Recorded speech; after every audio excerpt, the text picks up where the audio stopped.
I'm David Brothers. I'm Chip Zdarsky. And we're in the stacks at Third Eye Comics. Nailed it. We nailed it. So we're in the stacks here at Third Eye Comics. It's true. We have a bunch of comics that we're going to recommend. Mm-hmm. What's first? You have a very brave pick for us, I hope. he set that up knowing it was not brave at all. I was saying when we were picking some things out, I am a bit of a basic bitch. And these are just like the ones everyone already has, but whatever, just deal with it. First up is DC The New Frontier, which is Darwyn Cooke with color by Dave Stewart. And when this came out, I was kind of not really reading a lot of DC at the time, and that was sacrilege. But the fact that this was kind of a fresh, interesting take, like an Elseworlds with kind of more meat on its bones, if that makes any sense. Yeah. It's kind of set in the Silver Age of the DC universe, all under kind of Darwyn's kind of very specific style. And I remember reading the first issue, and it didn't have any of the characters I knew. It was all about the losers. Do you remember that? The dinosaurs and stuff. Yeah. I'm like, oh, I guess I'll read this. And by the end, I'm like, this is maybe the best first issue I've ever read. Like it's such a bold move. I'm from Toronto, so I knew Darwyn just a little bit. I was a little scared of him, frankly. He had a reputation. But one of the big takeaways I took from this was that with issue 1, he got paid enough from issue 1 to buy a house just outside of Halifax. And I was like, you can make money in comics? And so that's why it means a lot to me that you can make money in comics. It's gorgeous. I think it absolutely stands up, and I recommend it to anyone who's just like coming in cold on DC stuff. Yeah. Yeah. Oh, it's great. Yeah. Cool. So my pick is also equally popular, I guess. Yeah. It is from Rumiko Takahashi, Maison Ikkoku. She's one of the greatest comics creators ever, I think. Yeah. Okay. You know her for Ranma 1/2. Inuyasha was on Toonami when I was a kid. And this is just her doing straight up slice of life romantic comedy. A lot of people live in the same house and hijinks ensue. Like it's such a basic premise, but it always works. She's such a strong cartoonist. Like even just all the flavor in this cover. Yeah. And even on the back cover with the little dog playing with the leash. I don't know, it's really cool to see her work coming out in English in such a high quality because she was part of the original manga boom and anime boom back in the day. Like you'd seen Ranma and you didn't even watch anime. Maison Ikkoku was maybe the first manga I ever read. Yeah. Because my buddy got me into it, and like I loved it so much because I was, used to superhero stuff, but I also watched a lot of soap operas as a kid, and the fact that this kind of is set in a house and interpersonal dynamics was just I loved it so much. Yeah, it's beautiful. Yeah. She is an all-timer. Like I would put her on the same level as like Eisner and Kirby and all those guys. 100%. For how much she's done. Yeah, unbelievable. Man. Very you cool. have manga for us? Look at you. He's just teeing me up. This is great.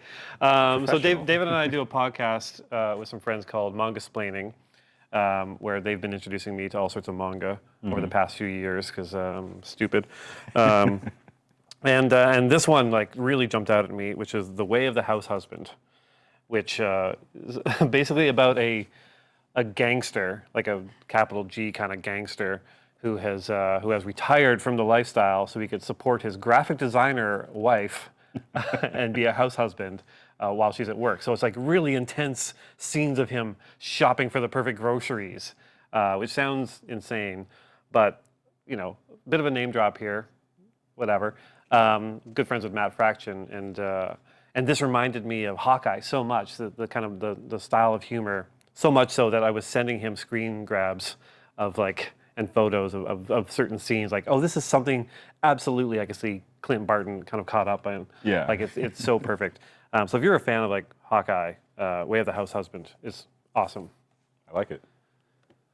I'll go with manga next. We got Vinland. Yeah.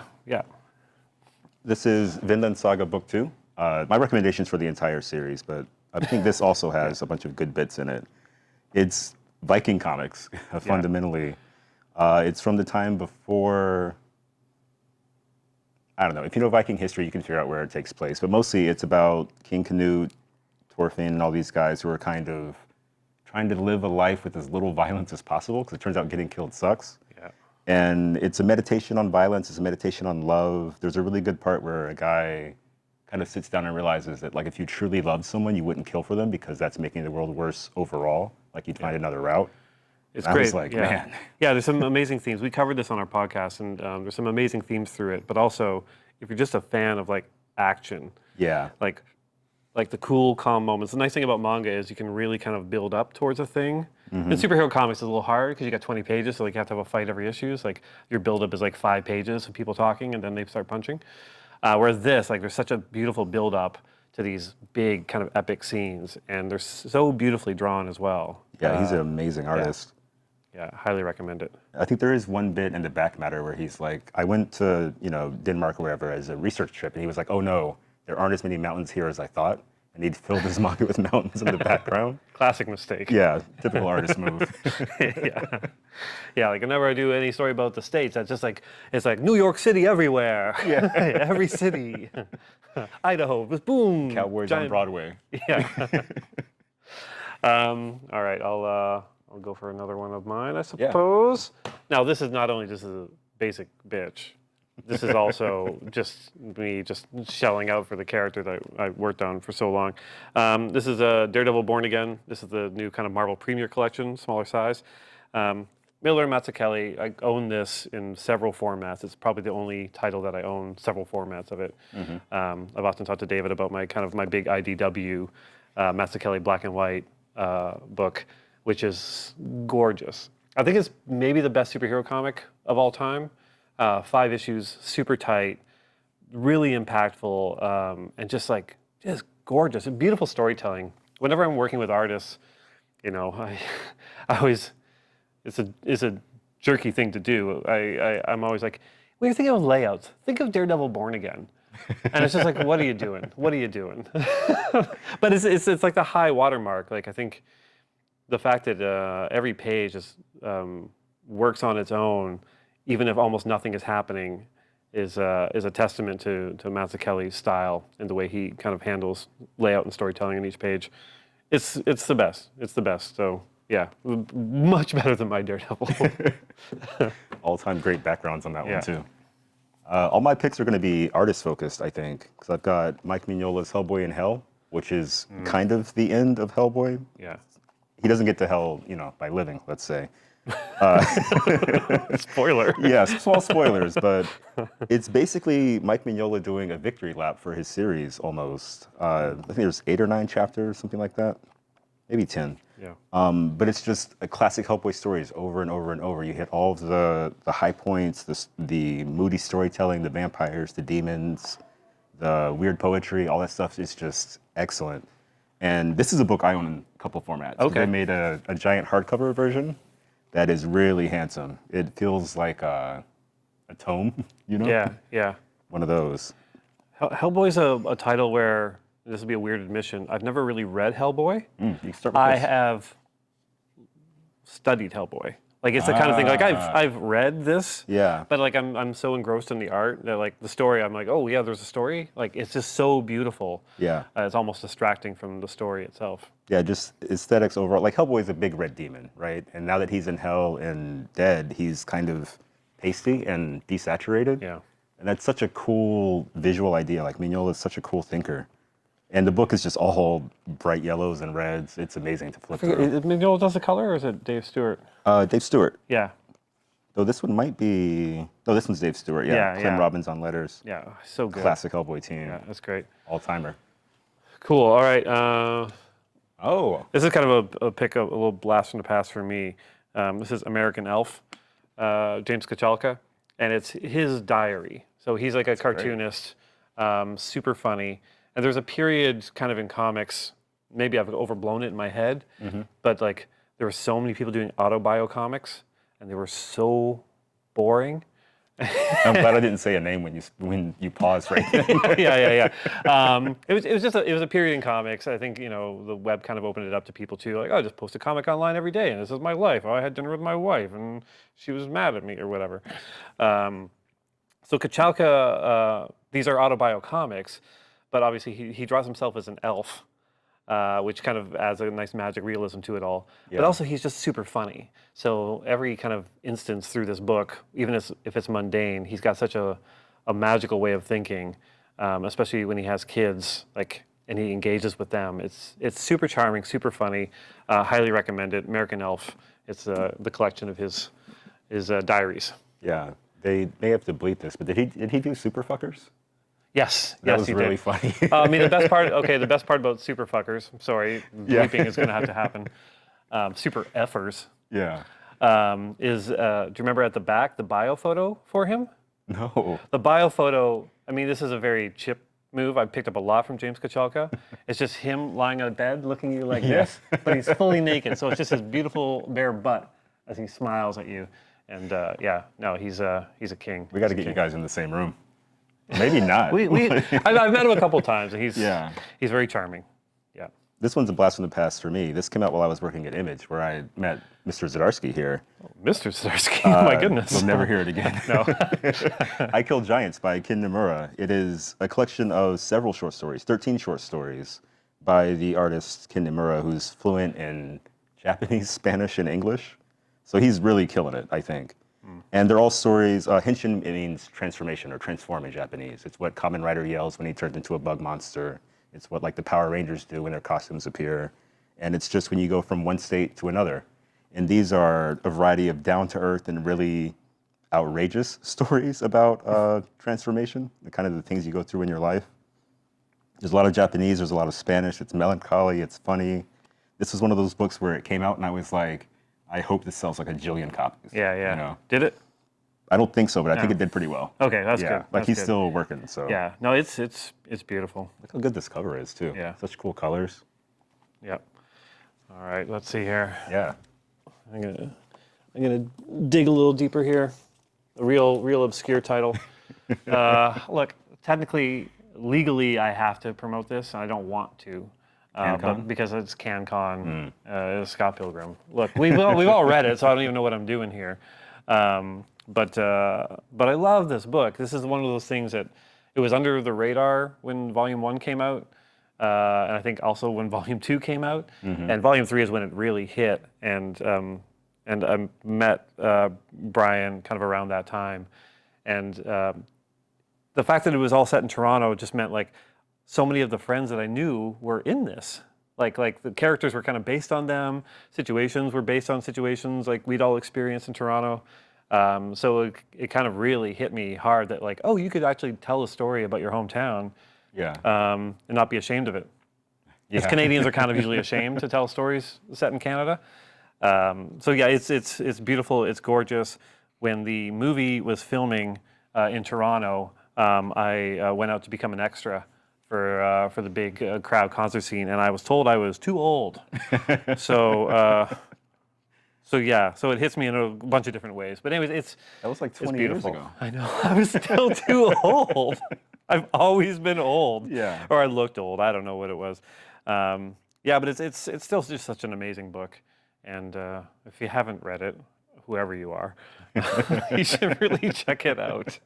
I've got a super dark horse pick here, so to speak. Wow. Yeah. This is Cable, the Nemesis contract. It is by a lot of dudes. But This is the case with a lot of Marvel from that period. this is a 90s Marvel comic. And, you know, they get a bad rap, but the thing is, Marvel in the 90s had a lot of money before they went bankrupt, and they employed a lot of really amazing artists. And I'm flipping through, there's like Ledron, there's Stephen Platt, things like this. Like Ledron inked by Juan Blasco is amazing, doing kind of a Jack Kirby riff. Oh, yeah, yeah. And the picture of Cable in people's heads is Rob Liefeld, but like Jack Kirby, Cable is also just out of this world. It's such a fun vibe for Marvel. It's sort of like what if James Bond was Cable? Kind of like a globe hopping sort of deal. Yeah, that's amazing. J.H. Williams is in here, Aletha Martinez. There's so many people you'll recognize, and this is kind of where they got their start before we had like good paper quality and other things. But I really enjoy revisiting books like this because there's a lot from the 90s that's like not great, but there's hidden gems as well. Yeah, no, I've never heard of this. Yeah, Joe That's Casey amazing. wrote a bunch of them. That's awesome. That's so cool, and such big swings. Yeah, and it's suddenly like, oh, this is a Euro comic now instead of like a superhero comic. Yeah. It's really cool to see. That's very fun. All right, again. Speaking of Europe. Speaking of Europe. Oh wait, no, they don't count anymore. No, Sorry. no, it's not Europe anymore. Hellblazer, the Garth Ennis omnibus. this was super formative when I was in high school. Like Vertigo was starting up, and I remember the first Hellblazer I picked up was his 40th birthday party issue, in which they get Swamp Thing to make his pot plant go to full bloom so they could all enjoy marijuana. Yeah. And Zatanna smoking weed. It's just like floating in front of her. It's just so fun. It's so funny. And like her saying backwards. I'm out my face. Yeah, I'm out of my face. As soon as I read that, I was like, oh, this is amazing. This is super funny, but also you could tell like there was like an emotional undercurrent towards what was happening, like a sadness. And Steve Dillon was just like the perfect, crisp, clean, yet still kind of an emotional line to the work artist. I fell in love right away. Yeah. And so I went back and, got a lot of the earlier stuff that Ennis did with other artists, and then just like, followed it through and became like a Hellblazer fan for life and a Garth Ennis fan for life. I was saying earlier to David, like, I don't recall a time where I was looking forward to a new issue more than I did Hellblazer, especially during his final arc with Steve Dillon, like the kind of face off with the devil kind of stuff. Like, oh, there's so many great splash pages in there and just like cliffhangers. Comics done right, like it's really awesome. I don't know if it holds up. It's been a while since I read it, so spoilers.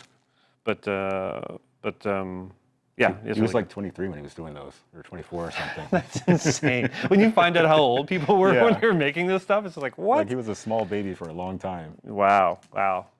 It felt like he lived a long life. My last pick, another art-focused one, Richard Corben. Oh, wow. I had one issue of Den when I was a kid that I was either given or stole from my uncle, depending on which person you ask. But it was drawn by Richard Corben, and he draws like no one else I've ever seen in comics. Yeah. Like the way his characters are sculpted, like it's 3D before we had CG, Yeah. And he was doing animation in the 60s with his art.